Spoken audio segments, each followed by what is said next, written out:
આગામી જૂન મહિનામાં યોજાનાર બાગેશ્વર ધામના ધીરેન્દ્ર શાસ્ત્રીની કથા પહેલા જ વિવાદ શરૂ થયો છે। પાટીદાર આગેવાન પુરુષોત્તમ પીપાળિયાએ કથાને અંધભક્તોનો મેળો ગણાવી સોશિયલ મીડિયામાં એક પોસ્ટ કરી છે। તેમણે આ કાર્યક્રમને ઘર આંગણે અંધશ્રદ્ધાનો કુંભ મેળો હોવાનું પણ જણાવ્યું। પુરુષોત્તમ પીપળિયા અગાઉ પણ ધીરેન્દ્ર શાસ્ત્રીની કથાનો વિરોધ કરી ચૂક્યા છે। હવે રાજકોટમાં યોજાનાર જે આ કથા છે તેને લઈને ફરી ચર્ચા અને વિવાદ ગરમાયો છે।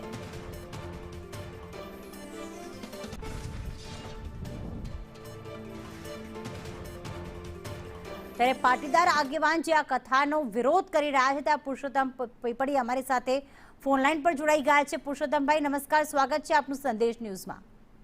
નમસ્કાર પ્રીતિબેન। પુરુષોત્તમભાઈ, બાગેશ્વર બાબા ધીરેન્દ્ર શાસ્ત્રીની અગાઉ પણ રાજકોટમાં જ્યાં હનુમાન કથા યોજાઈ હતી, ઘણા બધા ભક્તો પણ આવ્યા હતા, ત્યાં લોકો આવ્યા હતા।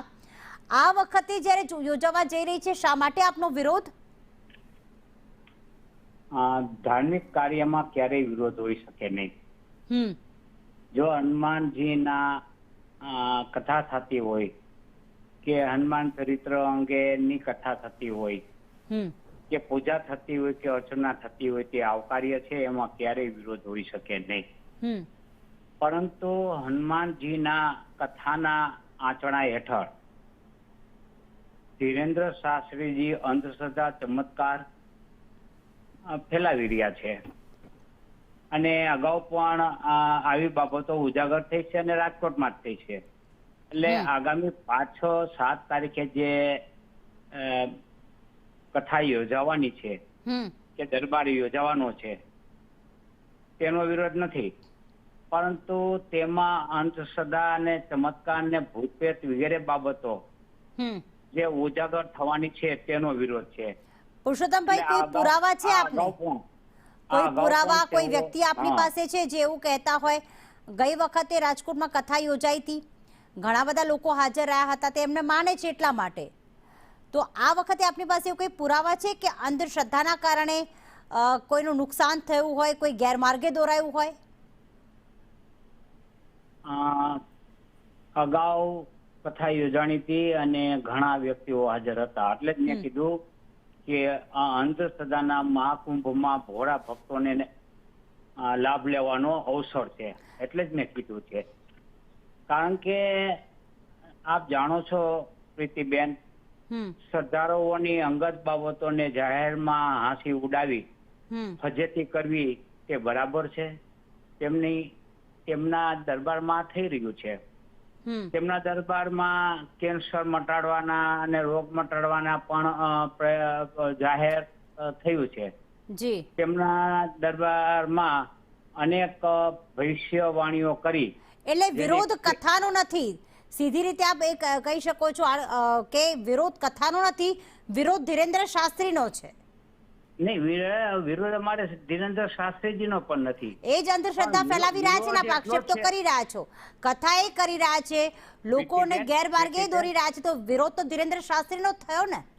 હા પ્રીતિબેન, ધીરેન્દ્ર શાસ્ત્રી દ્વારા જે અંધશ્રદ્ધા, ચમત્કાર, તાંત્રિક વેળા જે કરવામાં આવે છે તેનો વિરોધ છે। આ એઆઈ યુગમાં આ તદ્દન અપ્રસ્તુત છે, આવું ચલાવી લેવાય નહીં અને ઉપલબ્ધ કાયદાઓ હેઠળ તેમની વિરુદ્ધ ફરિયાદ થવી જોઈએ। સરકારે, પ્રશાસને આ બાબતે આગળ આવવું જોઈએ અને લોકોને જો આવા અંધશ્રદ્ધામાં જતા રોકી શકાય તો આવતી પેઢીનું આપણે ભલું કર્યું કહેવાશે। બિલકુલ, મારો એ સવાલ છે પુરુષોત્તમભાઈ કે ગઈ વખતે પણ કથા સફળ રહી હતી, ઘણા બધા લોકો ન માત્ર રાજકોટથી પરંતુ ગુજરાતના અલગ અલગ ખૂણેથી આવ્યા હતા।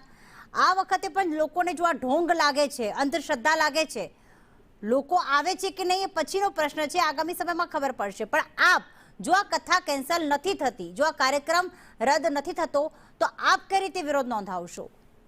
મારો તો વિરોધ સોશિયલ મીડિયા દ્વારા હોય છે, ઉજાગર કરવાનો હોય છે, લોકોને રોકશો જતા હોતો નથી, લોકોને સીધી રીતે દેખાવ કરવો કે એવું એ મારું કામ નથી। નહીં, આપે સોશિયલ મીડિયામાં નાખ્યું છે, પણ જે ત્યાં કથા સ્થળે આવશે જે લોકો પ્રત્યક્ષ રીતે, આપ રોકશો એમને? નહીં, હું કેવી રીતે રોકી શકું? અથવા પાટીદાર જે લોકો છે, પાટીદાર સમુદાયના લોકો છે, એમને રોકશો? રોકી શકું? માત્ર સોશિયલ મીડિયાથી જ વિરોધ નોંધાવશો? હા, મારી બીજી કોઈ એવી તાકાત નથી કે મને એવું કોઈ કાયદાકીય પીઠબળ નથી કે હું એમને રોકી શકું. ઠીક છે, આભાર સંદેશ ન્યૂઝ સાથે વાત કરવા બદલ. તો પરસોત્તમભાઈ પીપળિયા અમારી સાથે જોડાયા. કોઈને સીધી રીતે નથી રોકી રહ્યા, પરંતુ સોશિયલ મીડિયાનો સહારો લઈને ધીરેન્દ્ર શાસ્ત્રીની આ કથાનો કથાનો નહીં, ધીરેન્દ્ર શાસ્ત્રીનો વિરોધ કરી રહ્યા છે. તેમનું કહેવું છે કે હનુમાન કથાના બહાને ધીરેન્દ્ર શાસ્ત્રી લોકોને તાંત્રિક વિધિ, અંધશ્રદ્ધા તરફ દોરી રહ્યા છે.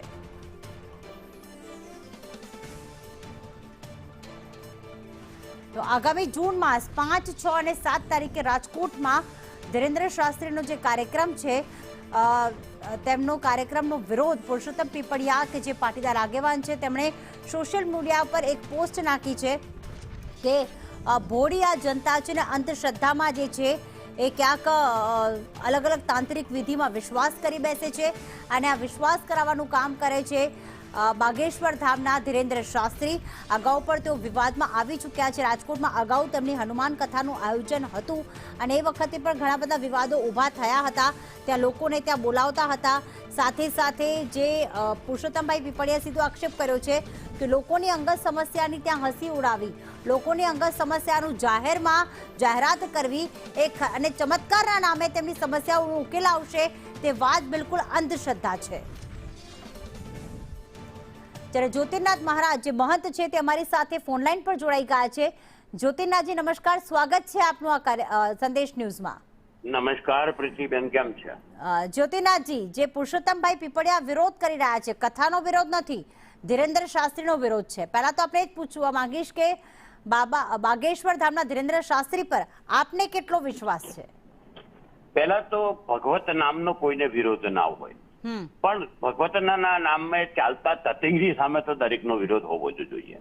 સાંપ્રત સમાજમાં ભણેલા ગણેલા લોકોમાં ધીરેન્દ્ર શાસ્ત્રી જે રીતે વાત કરે છે કે ચિઠ્ઠીથી ચમત્કાર થાય ને જાગી જાય ને લોકોને કલ્યાણ થઈ જાય, આ બધી ફાલતુ વાતો છે. જ્યારે સાંપ્રત સમાજ એટલે કે ભણેલા ગણેલા યુગની અંદર જયારે વિજ્ઞાન ને કોમ્પ્યુટરની વાતો કરતા હોય ત્યારે આવી વાતો કરીને લોકોને મૂર્ખ બનાવવાની વાતો છે. તમારામાં બહુ જ તાકાત છે તો ચાર્ટર્ડ પ્લેનમાં ઉડો છો, તેની જગ્યાએ તમે એમને એમ પગ ઉડીને જાઓ ને ખબર પડે લોકોને. એ વાતો અસ્થાને છે અને તેનો અમારો વિરોધ છે જ, કારણ કે આ સનાતનની પ્રક્રિયાઓથી વિરોધ વાતો છે. સેના એટલે સાયન્સ સાથે જોડાયેલી પ્રક્રિયાઓ છે. સનાતનની વાતો કરી લોકોને ભરમાવવા, અંધશ્રદ્ધામાં વધારવા, હું એમની વાત સાથે સહમત છું કે અંધશ્રદ્ધાનો વધારો કરવા તો કુંભ મેળો છે, તેનો વિરોધ છે. પણ જ્યોતિર્નાથજી, એક તીખો સવાલ છે. આજના સમયમાં ભલે વિજ્ઞાન, એઆઈ ટેકનોલોજી કેટલી પણ આગળ વધી ગઈ છે, નેતાઓ હોય, અભિનેતાઓ હોય, કલાકારો હોય, આજે પણ આ તમામ બાબતોમાં, કારણ કે ધીરેન્દ્ર શાસ્ત્રી જ્યારે રાજકોટમાં કથા કરતા હોય અને તેમના અલગ અલગ રાજ્યોમાં આપણે કથા જોઈએ છીએ, ઘણા બધા સેલિબ્રિટીઝ પણ ત્યાં આવતા હોય છે, તો લોકોને કેવી રીતે રોકશો? આમાં શું છે પ્રીતિ, કે અમે સતત તેના માટે જાગૃતતાની કોશિશ કરીએ છીએ અને જાગૃતતા લાવીએ પણ છે. સતત એના માટે પ્રયત્ન કરીએ છીએ. લોકો નેતાઓની વાત કરો તો તેમને તો બલ્ક પબ્લિક જ્યાં મળતી હોય ત્યાં એ લોકો આપણા ગુજરાતમાં ઘણા બધા એવા દ્રશ્યો સામે આવે છે કે તાંત્રિક પાસે ધારાસભ્ય અને સાંસદ પહોંચી ગયા હોય. હા, પણ એ જાય જ, એ વિશ્વાસ કરતા હશે તો જ ને. રિસ્પોન્સ એમને પબ્લિક ની પડી છે. એમને they are not worried for the religion, એટલે એ લોકોને ધર્મની નથી પડી. એમને તો ટોળું થાય છે ને, એટલે લોકો મારી સામે જોશે, હું એટ્રેક્ટિવ થઈ કે મેં ધીરેન્દ્ર શાસ્ત્રી પાસે ગયો હતો. આ વાતનું મહત્વ છે, રાજકીય ઉપયોગ હોય છે. ઠીક છે, સીધો સવાલ, ધીરેન્દ્ર શાસ્ત્રી આ જે ધતિંગ કરે છે, ઢોંગ કરે છે, જે આપ આક્ષેપ કરી રહ્યા છો, પુરુષોત્તમભાઈ બી કરી રહ્યા છે, ખરેખર ઢોંગ અને ધતિંગ જ છે? 100% ઢોંગ અને ધતિંગ છે. કઈ રીતે વિરોધ નોંધાવશો? વિરોધ નોંધાવવા માટે અમે કલેક્ટરશ્રીને પણ આવેદન આપવાના છે આવતીકાલે જઈને, અને બધા અમે જે રીતે સતત અમે બાઇટ સ્ત્રીને બધાથી પ્રયત્ન છે, વિરોધ ચાલે જ છે ને કરતા જ રહીએ છીએ, કરવાના છે. જી બિલકુલ, આભાર સંદેશ ન્યૂઝ સાથે વાત કરવા બદલ. તો ન માત્ર પુરુષોત્તમભાઈ પીપળિયા, પરંતુ અહીંયા જ્યોતિર્નાથજી, ઘણા બધા હિન્દુ ધર્મ સાથે સંકળાયેલા જે સંતો છે તેઓ પણ કલેક્ટરને આવેદનપત્ર આપશે અને પૂરેપૂરો વિરોધ આ કથાનો, આ કાર્યક્રમનો કરવામાં આવી રહ્યો છે.